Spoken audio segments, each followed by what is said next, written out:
Hey everyone, so I'm just coming at you today with a quick message.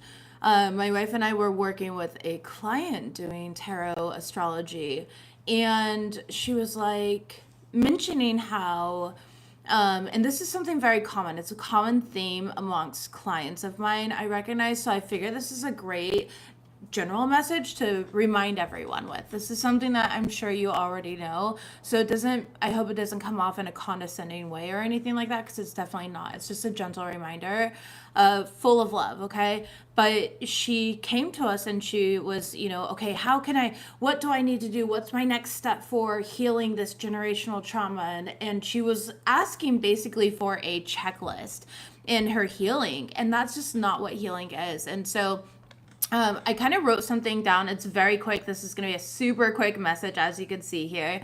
But don't quantify or measure your healing. Do not quantify or measure your healing. Healing is not a race, a checklist, or a linear path. It is a deeply personal process, and it's one that unfolds at its own pace, unique to you and your experiences. Some days progress is going to feel like a leap forward. Other days, it's simply holding on. Both are equally valid and both are equally important. Allow yourself grace in the moments when it seems like nothing is changing, because even rest and stillness are part of the process. We're going to pause there real quickly and talk about that. That's another thing that I noticed a lot of our clients have in common is they don't recognize when things aren't moving that that's part of the process, because it gets very uncomfortable, because our bodies go from being in this fight, flight, survive, freeze mode, right? We're in the survival mode. So it's really difficult to sit in the silence and in the stillness, because we're used to chaos. We're used to always being the fixers, the doers. And so that is part of the process, is learning how to sit in stillness, learning how to be a part of the silence and feel safe and secure in that. And it's a really difficult one for many people, including myself at this time. I can remember a time when I was with an ex of mine, and I was just like, you're so quiet. And it's because I was used to very chaotic partners that were constantly yelling, criticizing, demeaning me in every way, that silence made me uncomfortable, because I felt like, why aren't you saying stuff to me, right? So just keep that in mind here. And it's going to show up in different ways. I just showed a romantic, perspective as an example here, but it could show up in, relationships in any type of way, even our relationship with ourselves. Healing is not about reaching a destination, but about learning to carry our experiences differently with more compassion and less judgment, okay? Trust the journey, no matter how messy or unpredictable it may seem, or even how clean and unchaotic it may seem. You're growing in ways that numbers and milestones will never fully capture. Healing patterns is an art. It's not a formula. It requires creativity, intuition, and the courage to explore the depths of your own being. Just like art, it's deeply personal. What works for one person may not work for another. What one person likes, another person may not enjoy at all. It's like torture to them, right?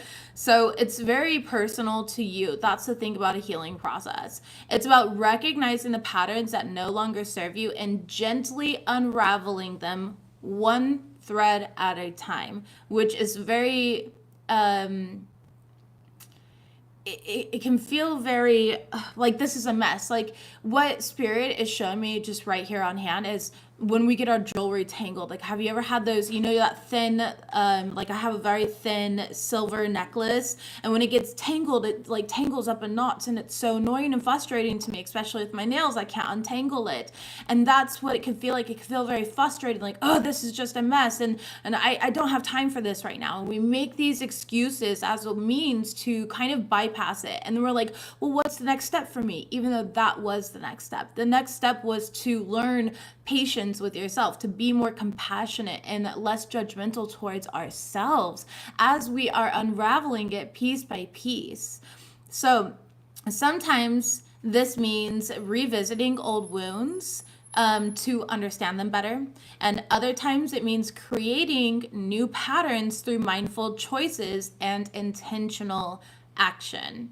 And that's really going to be dependent upon you and how you learn. Oh, nice. I was waiting for a piece of paperwork to come and I think it's here. Either that or that's a Christmas present, but I'm pretty sure it's paperwork because it's FedEx. So, okay. Anyways, healing is also about finding beauty in imperfection. The cracks in your story are where the light enters. Let me say that again. The cracks in your story are where the light enters. Okay?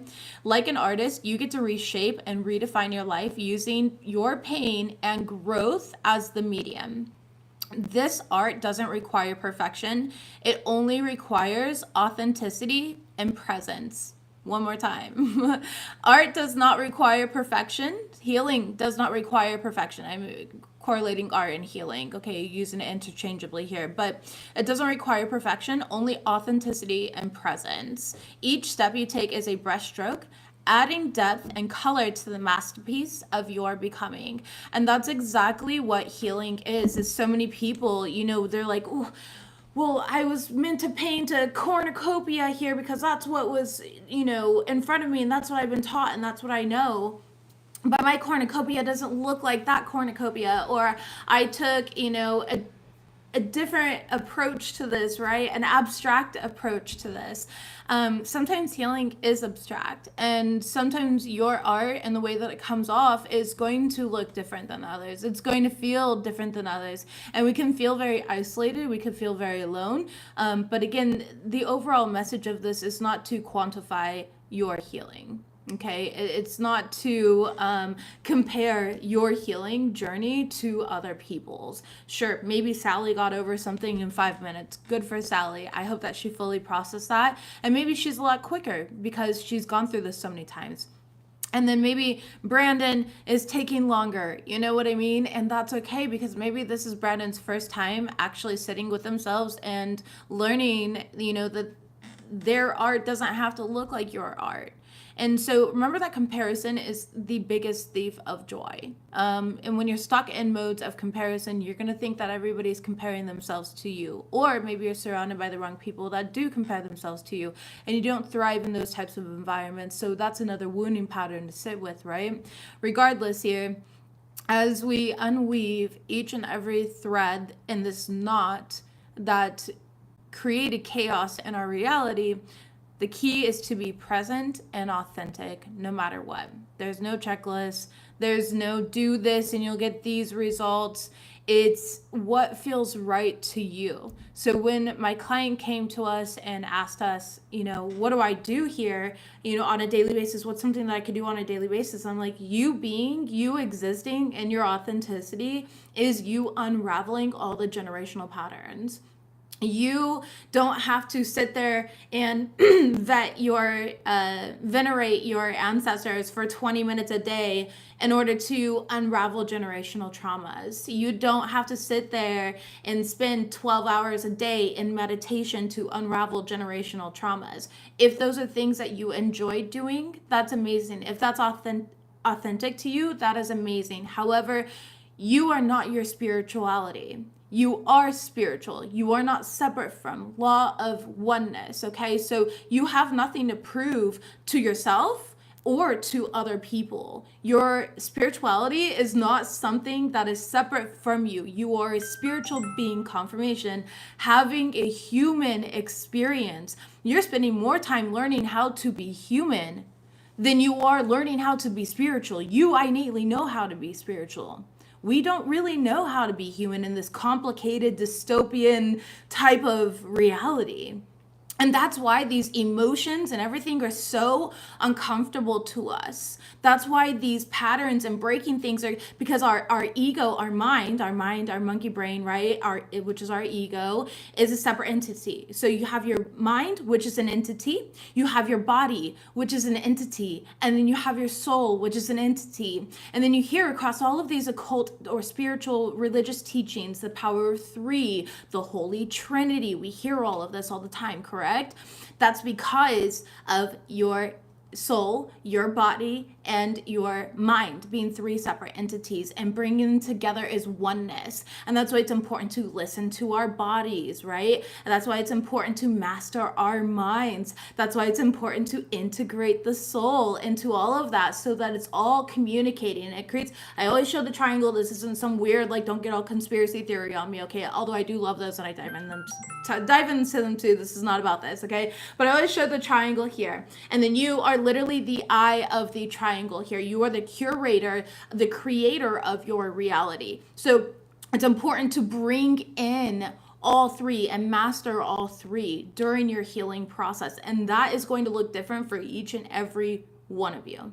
Okay, each and every one of you. And so this is just a super quick message. I said it'd be under 10 minutes. It's a little over 10 minutes, but that's okay. I wish all of you guys a wonderful holiday season. I will be live this week with Zodiac readings. But today we've just got some things going on that are taking priority. We want to do some Christmas stuff with the kids. So anyways, I send so much love to each of you guys, so much healing, and thank you for all the support, the likes, the shares, the donations, the bookings, the orders. You guys are just, we're very, very, very grateful. So the more you guys show up for us, the more we feel inclined to give back and also show up with you. So thank you again.